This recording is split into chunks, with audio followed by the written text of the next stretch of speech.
Hello everyone, welcome to JN classes. इस video में हम क्लास 6 एनसीईआरटी मल्हार का चैप्टर 2 गोल के क्वेश्चन आंसर करेंगे सॉल्व। ठीक है, चलिए ये टेक्स्ट बुक क्वेश्चन है, देख लेते हैं। सबसे पहला है, मेरी समझ से नीचे दिए गए प्रश्नों का सटीक उत्तर कौन सा है, उसके सामने तारा मतलब स्टार बनाइए। तारा मतलब स्टार बनाइए। ठीक है,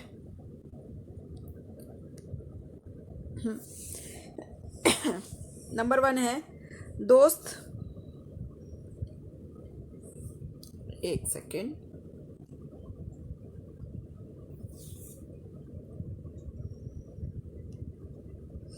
हाँ एक मिनट, थोड़ा सा जूम कर लेते हैं। हाँ, दोस्त खेल में इतना गुस्सा अच्छा नहीं। मैंने तो अपना बदला ले ही लिया। अगर तुम मुझे हॉकी नहीं मारते तो शायद मैं तुम्हें 2 ही गोल से हराता। मेजर ध्यानचंद की इस बात से उनके बारे में क्या पता चलता है? क्या पता चलता है कि बेटा उनकी खेल की जो भावना थी वो बहुत ही सच्ची थी, बहुत ही सच्ची और ईमानदार थी। वो अपने खेल से किसी को हराना चाहते थे, ना कि हिंसा के द्वारा किसी को हराना चाहते थे। ठीक है, तो उत्तर में क्या लिखेंगे? वे जानते थे कि खेल को सही भावना से खेलना चाहिए। ठीक है, सेकंड है आपका, लोगों ने मेजर ध्यानचंद को हॉकी का जादूगर कहना क्यों शुरू कर दिया? तो आप आंसर लिखेंगे, उनके हॉकी खेलने के विशेष कौशल के कारण। मतलब वो बहुत अच्छे तरीके से हॉकी खेलते थे, इस वजह से उन्हें हॉकी का जादूगर कहा गया। ठीक है, अब मिलकर करें मिलान। शब्द, अर्थ या संदर्भ। लांस नायक, लांस नायक क्या होता है बेटा? एक रैंक होती है जो भारतीय सेना में है, मतलब कि है ना, जो आर्मी में एक रैंक होती है लांस नायक। तो भारतीय सेना का एक पद या एक रैंक। ठीक है, बर्लिन ओलंपिक, बर्लिन ओलंपिक जो कि ओलंपिक कहाँ खेला जा रहा था? बर्लिन में खेला जा रहा था। और बर्लिन कहाँ पे है? जर्मनी शहर में है। चलिए देख लेते हैं। वर्ष 1936 में जर्मनी के बाहर बर्लिन शहर में आयोजित ओलंपिक खेल प्रतियोगिता, जिसमें 49 देशों ने भाग लिया था। ठीक है, थर्ड है आपका, थर्ड है आपका पंजाब रेजिमेंट। पंजाब रेजिमेंट के एक सेना का दल है और वो पंजाब मतलब उनका नाम दे दिया जाता है ऐसे करके। ठीक है, तो स्वतंत्रता से पहले अंग्रेजों की भारतीय सेना का एक दल जिसको पंजाब रेजिमेंट कहा जाता है। ठीक है, नेक्स्ट है आपका सैपर्स एंड माइनर्स टीम। ठीक है, अंग्रेजों के समय का एक हॉकी दल हुआ करता था ये। नेक्स्ट है सूबेदार। सूबेदार वर्ड तो आई थिंक आप लोगों में से बहुत लोगों ने सुना होगा। स्वतंत्रता से पहले सूबेदार भारतीय सैन्य अधिकारियों का दूसरा सबसे बड़ा पद था। ठीक है, मतलब वो जो आर्मी वगैरह होती थी ना, उसमें दूसरे रैंक पे जो आता था वो था आपका सूबेदार। छावनी, सैनिकों के रहने का क्षेत्र, जहाँ पे सैनिक रहते हैं ना बेटा, ठीक है, उसको छावनी कहा जाता है। चलिए, पंक्ति पर चर्चा। क पंक्ति क्या कहती है? सबसे पहली पंक्ति कहती है, बुरा काम करने वाला आदमी हर समय इस बात से डरता है कि उसके साथ भी बुराई की जाएगी। तो इसका क्या आशय हो सकता है? इस वाक्य से यह समझा जा सकता है कि जो व्यक्ति गलत काम करता है वह हमेशा इस चिंता में रहता है कि उसके साथ भी वैसा ही बुरा व्यवहार होगा। ठीक है, क्योंकि हम जैसा करते हैं हम वैसा ही तो फील करते हैं। ठीक है, मेरी तो हमेशा यह कोशिश रहती है कि मैं गेंद को गोल के पास ले जाकर अपने किसी साथी खिलाड़ी को दे दूं ताकि उसे गोल करने का श्रेय मिल जाए। ध्यानचंद ने किया था ना ऐसा। अपनी इस खेल भावना के कारण मैंने दुनिया के खेल प्रेमियों का दिल जीत लिया था। यह पंक्ति बताती है कि, इसका उत्तर आप लिखेंगे, यह पंक्ति बताती है कि मेजर ध्यानचंद का मानना था कि खेल में व्यक्तिगत लाभ से ज़्यादा टीम की भावना का सहयोग और भावना बहुत ज़रूरी है। टीम की भावना और उसका सहयोग ज़्यादा महत्वपूर्ण है। यही कारण था कि उन्होंने खेल प्रेमियों का दिल जीत लिया था। ठीक है, ये सही बात है। पता है, जो टीम हम वैसे जीत सकते हैं, लेकिन टीम वर्क ना एक कोऑर्डिनेशन के साथ जब काम करती है तो बड़ा ही मज़ा आता है। और उसकी एक खुशी और आनंद ही अलग होता है। ध्यानचंद की सफलता का क्या रहस्य था, ये कुछ क्वेश्चन आंसर्स हैं। तो उनकी सफलता का रहस्य क्या था बेटा? उनकी लगन, साधना, उनकी खेल के प्रति भावना। उन्होंने खेल को सही भावना के साथ खेला और हमेशा अपनी टीम को महत्व दिया, ना कि अपने आप को उभारने की कोशिश की। उन्होंने अपने टीम के मेंबर्स के साथ भी अच्छा कोऑर्डिनेट बना के रखा। ये सारी चीज़ें उनकी सफलता का रहस्य था। किन बातों से ऐसा लगता है कि ध्यानचंद स्वयं से पहले दूसरों ध्यानचंद स्वयं से पहले दूसरों को रखते थे, मतलब दूसरों को आगे रखते थे। वो अपने आप से पहले दूसरों के बारे में सोचते थे, इसका मतलब ये है। ध्यानचंद हमेशा यह कोशिश करते थे कि वे गेंद को गोल के पास ले जाकर अपने किसी साथी खिलाड़ी को दें, ताकि उसे गोल करने का श्रेय मिल जाए।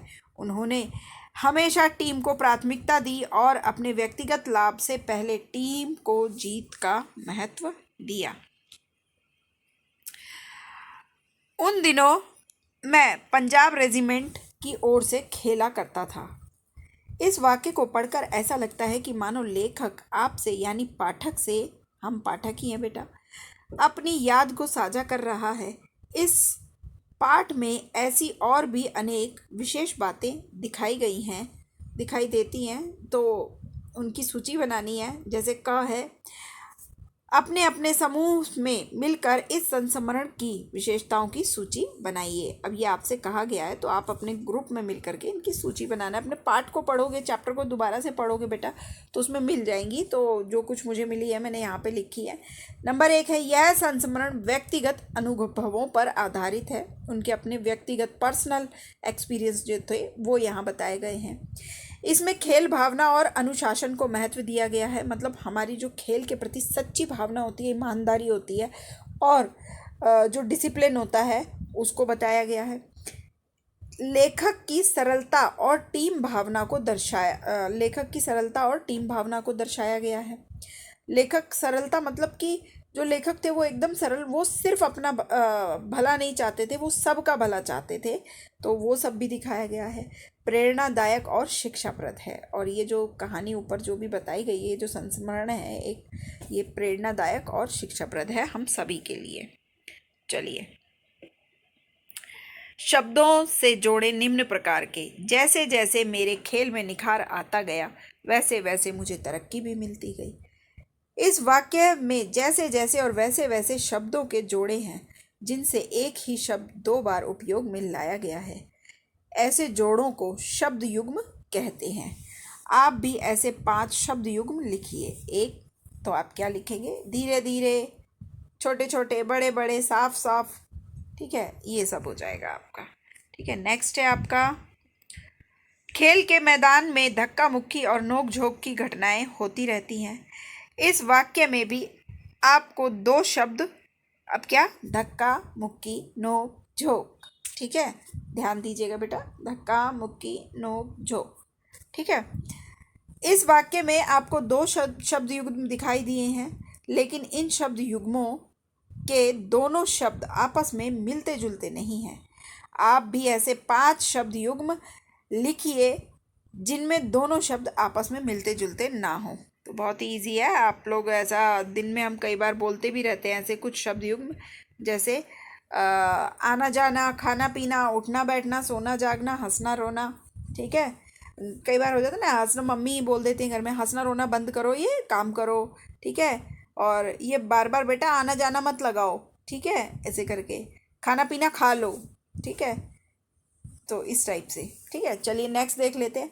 हार या जीत मेरी नहीं बल्कि पूरे देश की है। आज मैं जहाँ भी जाता हूँ बच्चे व बड़े मुझे घेर लेते हैं। इस वाक्य में जिन शब्दों के नीचे रेखा खींची गई है उन्हें ध्यान से पढ़िए एवं इन शब्दों को योजक की सहायता से लिख सकते हैं। जैसे देखो बेटा, ये ना थोड़ा सा टाइपिंग एरर नहीं है एक्चुअली, हार या जीत ये आना चाहिए यहाँ पर, ठीक है, और बच्चे व बड़े, ठीक है। हाँ, तो हार जीत बच्चे बड़े आदि आप नीचे दिए गए शब्दों को योजक की सहायता से लिखिए। अब ये जो शब्द दिए गए हैं तो इनको योजक की सहायता से लिखना है आपको, ठीक है। ये शब्द हैं ये देख लीजिए। अच्छा या बुरा, तो अच्छा बुरा ये योजक की सहायता से यहाँ पे लिख दिया गया, अच्छा बुरा। छोटा या बड़ा, छोटा बड़ा। अमीर गरीब, अमीर गरीब। उत्तर और दक्षिण, उत्तर दक्षिण। गुरु और शिष्य, गुरु शिष्य। अमृत विष, अमृत और विष। ठीक है बेटा। और इसके बाद है थोड़ा सा और है आपका, बात पर बल देना। मैंने तो अपना बदला ले लिया, मैंने तो अपना बदला ले लिया।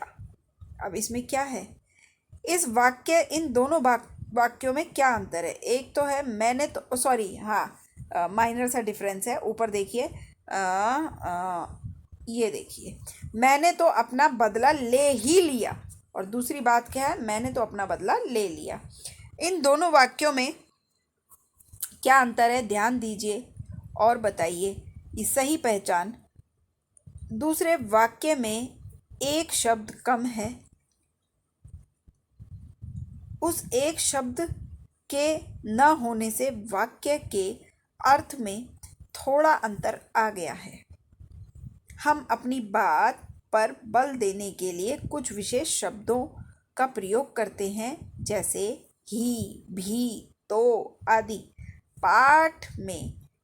पाठ में से इन शब्दों वाले वाक्यों को चुनकर लिखिए। ध्यान दीजिए कि यदि उन वाक्यों में से शब्द न हो तो उनके अर्थ पर इसका क्या प्रभाव पड़ेगा। चलिए आगे देख लेते हैं, पाठ से आगे। आपकी बात, ध्यानचंद के स्थान पर आप होते तो क्या आप बदला लेते? यदि हाँ तो बताइए आप बदला किस प्रकार लेते? यह छात्रों पर निर्भर करता है भाई, कि वो अपनी अपनी सोच के हिसाब से क्या करते हैं। तो यहाँ पे कुछ भी कह सकते हैं छात्र अपनी मर्जी से, तो मैंने भी ऐसा ही कुछ लिखा है, तो आप देख लीजिएगा। चलिए आगे देख लेते हैं। आपको कौन कौन से खेल पसंद है और कौन कौन से खिलाड़ी सबसे अधिक अच्छे लगते हैं और क्यों? ये भी आपकी पसंद पे है, तो इसका आंसर भी आप खुद से डालिएगा। ठीक है। अब ये कुछ है एक समाचार पत्र से। क्या आप समाचार पत्र पढ़ते हैं? समाचार पत्रों में प्रतिदिन खेल के समाचारों का एक पृष्ठ प्रकाशित होता है। अपने घर या पुस्तकालय से पिछले सप्ताह में समाचार पत्र को देखिए। अपनी पसंद का एक खेल समाचार अपनी लेखन पुस्तिका में लिखिए। तो बेटा आप कोई भी खेल जो आपको पसंद है वो लिख सकते हैं, वैसे मैंने थोड़ा सा लिख दिया, आप उसे देख लीजिए। ठीक है। खेल के 2 विशेष नियम: गेंद को शरीर के किसी भी अंग से न छूना, न रोकना।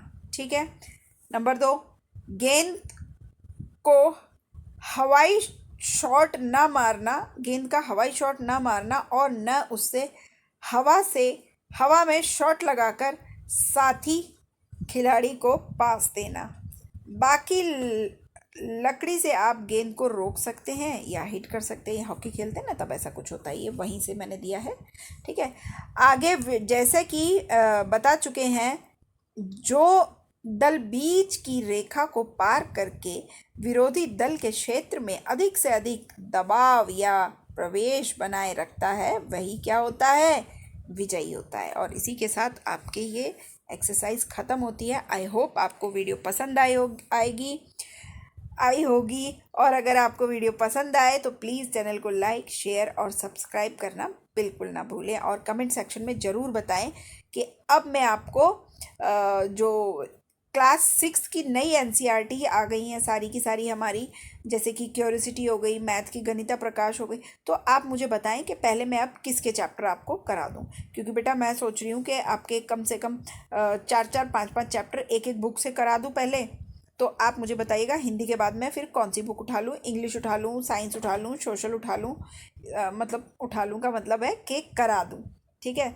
तो इंग्लिश, हिंदी, साइंस, सोशल या मैथ्स आप करना चाहेंगे, क्योंकि आपकी फिर क्या होगा, अभी जुलाई चल रहा है, तो अभी जुलाई से लेके सितंबर 2 महीने हैं हमारे हाथ में। आई होप आपके सितंबर मिड टर्म के लिए हाफ ऑफ सिलेबस हम कवर कर लेंगे। चलिए ठीक है, फिर आज के लिए यहीं पे ख़त्म करते हैं। कल फिर मिलते हैं एक नेक्स्ट वीडियो में नेक्स्ट चैप्टर के साथ। तब तक के लिए बाय बाय।